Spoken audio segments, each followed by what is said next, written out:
Bonjour tout le monde et bienvenue à la chaîne Inspirée par Dieu. Je suis Stéphanie et dans cette vidéo, j'aimerais qu'on regarde une instruction que Jésus a donnée à ses disciples juste avant qu'il ait été crucifié. Matthieu 26, ce chapitre-là, il leur a demandé de veiller et de prier. Et aujourd'hui, l'Esprit de Dieu nous demande aussi de veiller et de prier. Alors nous allons regarder qu'est-ce que cela veut dire et qu'est-ce que Dieu est en train d'attendre de nous.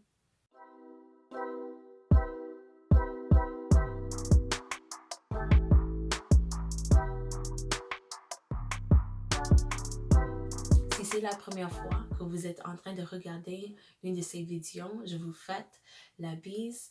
Et si vous êtes de retour, merci d'être ici encore une autre fois pour une vidéo. Le thème que j'ai déjà présenté dans l'intro de cette vidéo, c'est « Veiller et prier ». Mais j'aimerais aussi ajouter une partie à la fin, « Le roi retourne ». Veuillez et priez, le roi retourne. Dans le ministère des jeunes à mon église, nous avons 7 thèmes depuis janvier. Veuillez et priez, le roi retourne. Et cet samedi soir, nous avons eu la chance d'avoir une virgile de prière. Ça a commencé à minuit et nous avons prié jusqu'à 6 heures le matin.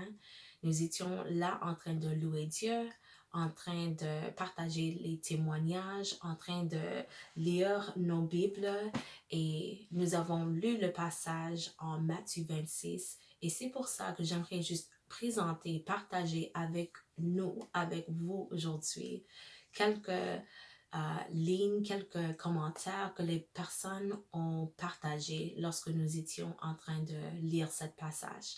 Alors, le 36e verset, c'est là où nous allons commencer.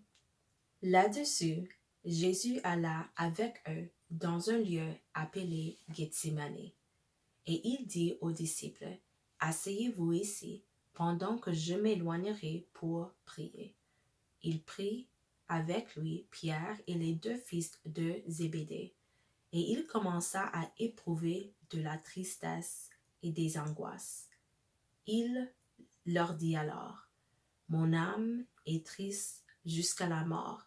Restez ici et veuillez avec moi. » Puis, ayant fait quelques pas en avant, il se jeta sur sa face et pria ainsi. « Mon Père, s'il est possible que cette coupe s'éloigne de moi, toutefois, non pas ce que je veux, mais ce que tu veux. » Et il vint vers les disciples qu'il trouva endormis. Et il dit à Pierre, « Vous n'avez donc pu veiller 1 heure avec moi? Veuillez et priez, afin que vous ne tombiez pas dans la tentation. L'esprit est bien disposé, mais la chair est faible. » Il s'éloigna 1 fois et pria ainsi, « Mon Père, s'il n'est pas possible que cette coupe s'éloigne sans que je la boive, que ta volonté soit faite. » Il revint et les trouva encore endormis, car leurs yeux étaient appesantis. Il les quitta et, s'éloignant, il pria pour la 3e fois, répétant les mêmes paroles. Puis, il alla vers ses disciples et leur dit, « Vous dormez maintenant et vous vous reposez. Voici, l'heure est proche et le Fils de l'homme est livré aux mains des pécheurs.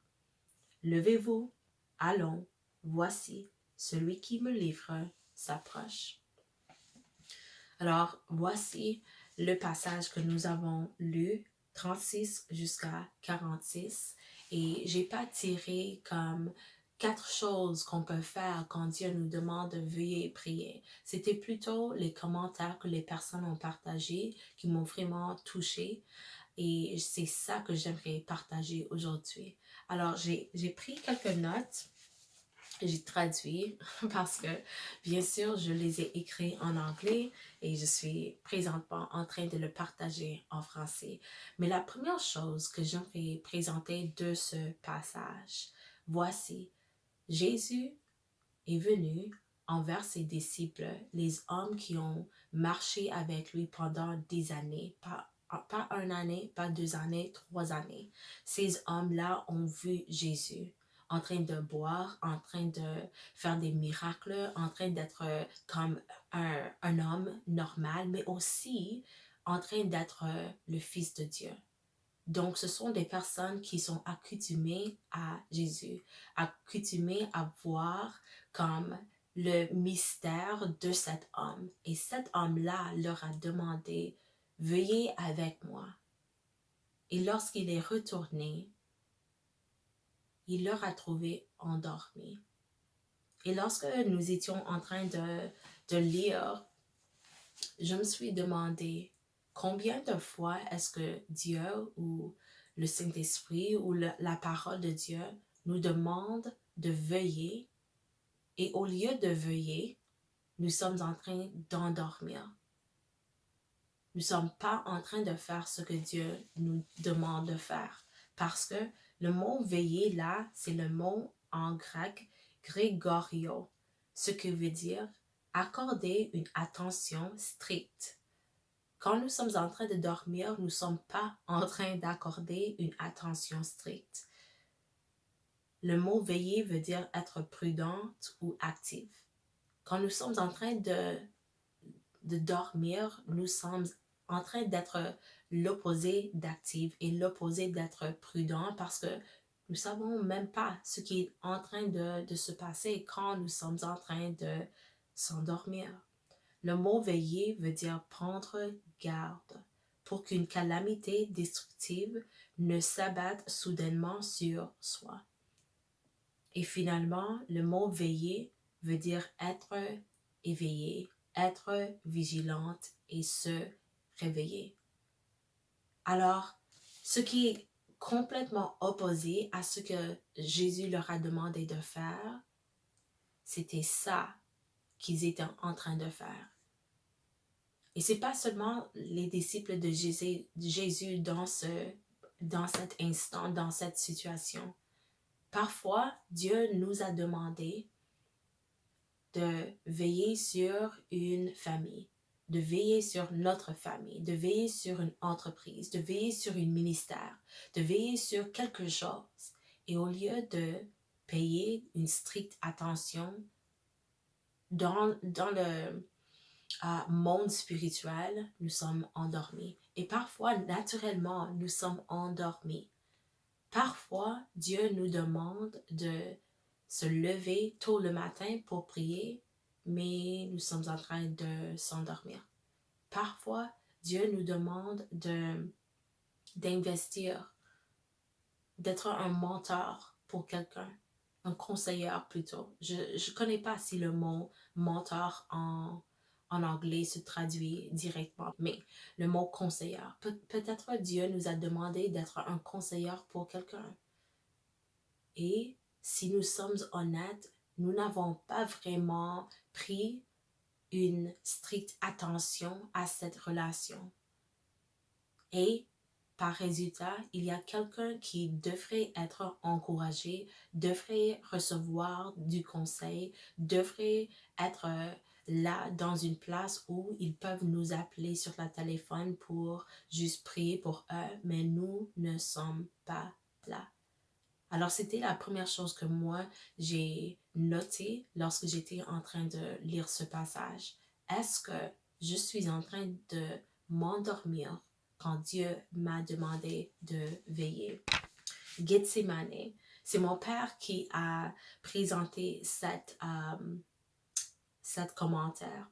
Il a noté que Gethsemane, la place où cette conversation a eu lieu, c'est une place où on pressait les olives pour faire de l'huile.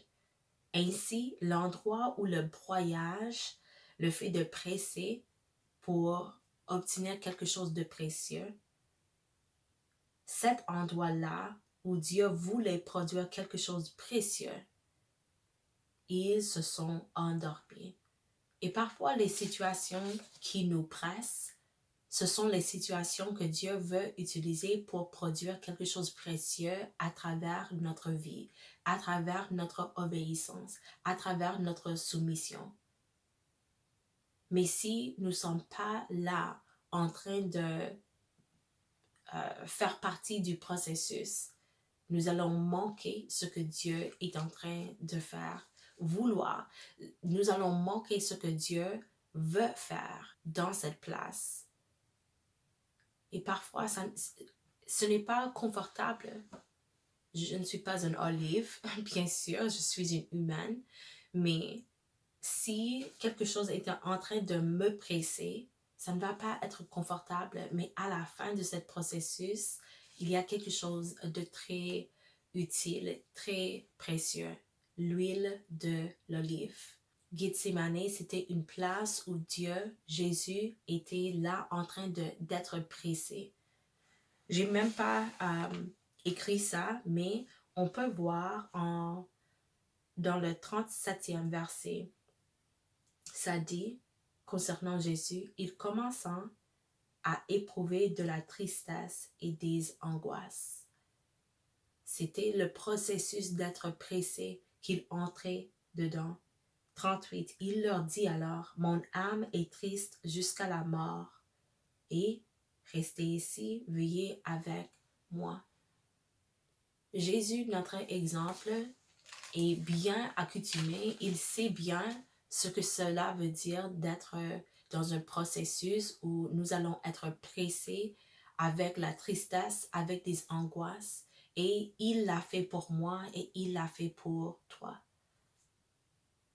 Et il leur demandait, sois avec moi, ne me laisse pas dans cette situation en train de faire face à cette situation seule. Veuillez avec moi. Et Dieu est en train de nous demander la question aujourd'hui, est-ce que toi, tu vas veiller avec moi concernant le but que j'ai pour le monde? Est-ce que vous allez veiller avec Jésus? Ou est-ce que vous allez s'endormir? Quelque chose d'autre que mon pasteur a commenté, a dit lorsque nous étions là, il a dit, si les disciples étaient là en train de faire ce que Jésus leur a demandé de faire, ils auraient été plus forts. Si on regarde le 41e verset, ça dit, veuillez et priez. C'était la deuxième fois. À ce temps-là, c'était la deuxième fois. Et il leur a dit, l'esprit est bien disposé, mais la chair est faible. Alors regardez, veuillez et priez pour que vous ne tombiez pas dans la tentation. L'esprit est bien disposé, mais la chair est faible. Ce qu'on peut prendre de ce verset, lorsque nous sommes en train de veiller et prier, c'est quoi veiller encore? Accorder de l'attention, prendre garde, être prudent, être active, être vigilante et réveillée. Lorsque nous sommes en train de faire tout ça et nous sommes en train de prier aussi, nous allons être capables d'être fortifiés et de ne pas tomber dans la tentation.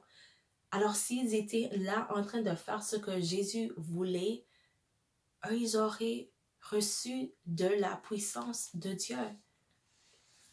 Et l'autre chose que j'aimerais partager est similaire à ça. La volonté seule ne nous permettra pas de vaincre. La volonté seule ne nous permettra pas de vaincre. Parce que, comme il a dit dans le 41e verset, le chair est faible. L'esprit est bien disposé, mais le chair est faible. Et je sais bien que c'est la vérité parce qu'il y a des moments dans lesquels je crois que, en fait, j'ai cru que j'étais capable de ne pas tomber dans une tentation. Mais lorsque j'étais dans le moment, je me suis retrouvée dans une place où j'avais besoin d'admettre le chair est faible. Le chair est faible. Alors, la volonté, une grande volonté, une bonne volonté, seule n'est pas capable de nous permettre de vaincre. Nous allons et nous avons besoin de prier. Nous avons besoin de veiller. Nous avons besoin de jeûner. Nous avons besoin de savoir la parole de Dieu. Nous avons besoin du Saint-Esprit qui va nous guider et mener dans toute la vérité. Nous avons besoin de Dieu. Nous avons besoin du conseil de notre Père éternel. Sans cette combinaison de choses, nous n'allons pas être capables de vaincre. C'est impossible. La chair est faible. Même les meilleures intentions ne sont pas capables de nous permettre de vaincre sur la tentation.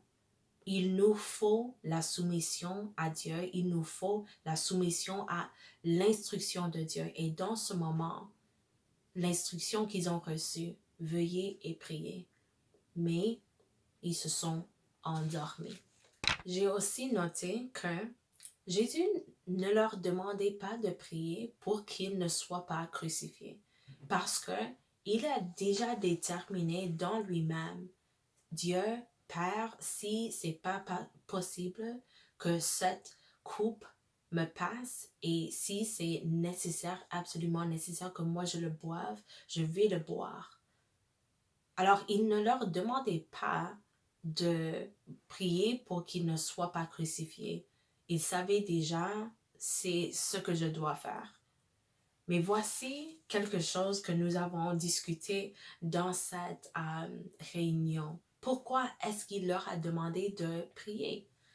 Et quelqu'un a donné cette réponse et j'ai bien raisonné avec ça.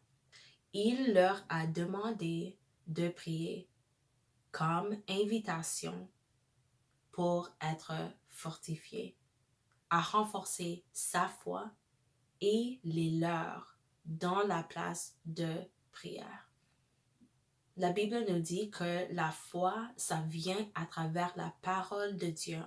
Ça vient à travers l'écoute de la parole de Dieu. Et parfois, quand nous sommes en train de prier, nous sommes en train de chercher la parole de Dieu et de le donner à Dieu. Donc, c'est une conversation dans laquelle nous sommes en train de dire la parole à Dieu, écouter la parole lorsque nous sommes en train de le dicter à Dieu. Et dans ce moment, si les disciples ont pris cette invitation pour prier, eux, ils auraient eu la chance d'être fortifiés. Et pas seulement ça, mais de fortifier aussi peut-être pas la foi de Jésus, mais fortifier la conviction et fortifier leur ami et leur Seigneur dans ce moment qui était triste et qui faisait face à des angoisses. Et la dernière chose que j'aimerais partager, similaire, c'est le fait que Dieu ne renonce pas à ce qu'il a l'intention de faire simplement parce que cela nous met pas à l'aise.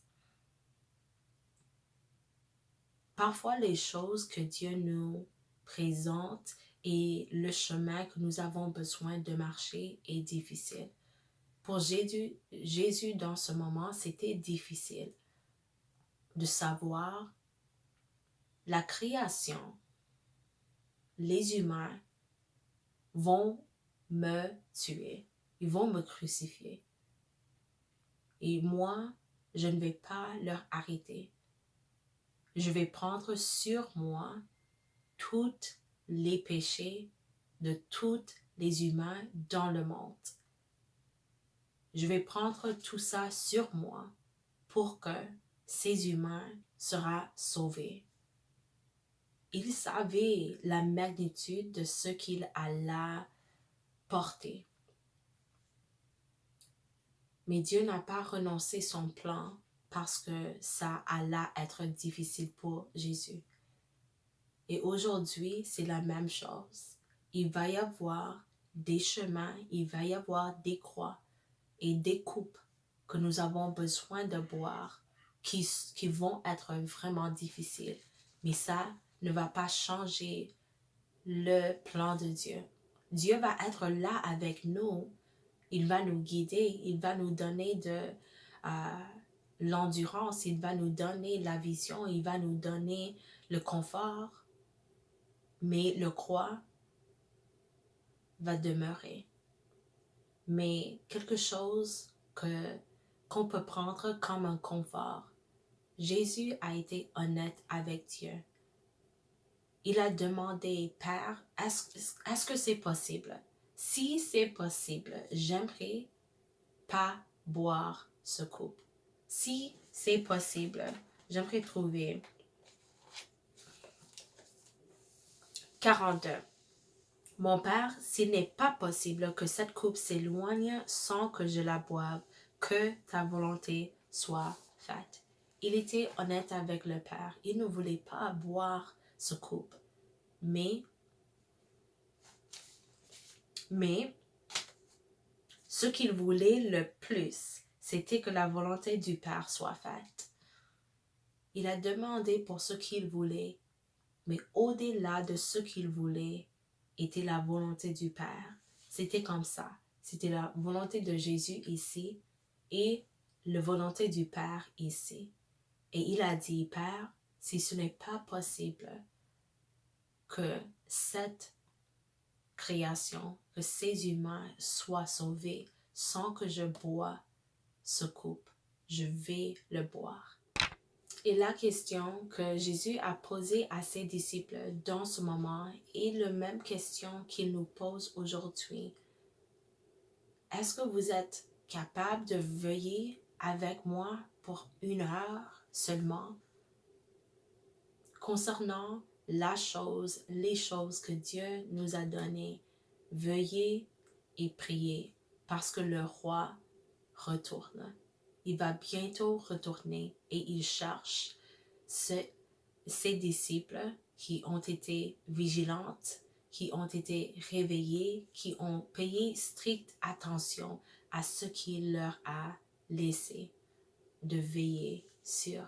Que Dieu vous bénisse et je vous encourage d'être dans cette place où vous veillez, vous priez toujours. Parce que je vous dis encore une fois, le roi Jésus retourne très bientôt.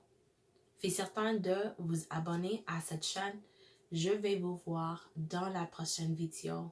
Au revoir et soyez toujours inspirés par Dieu. Au revoir.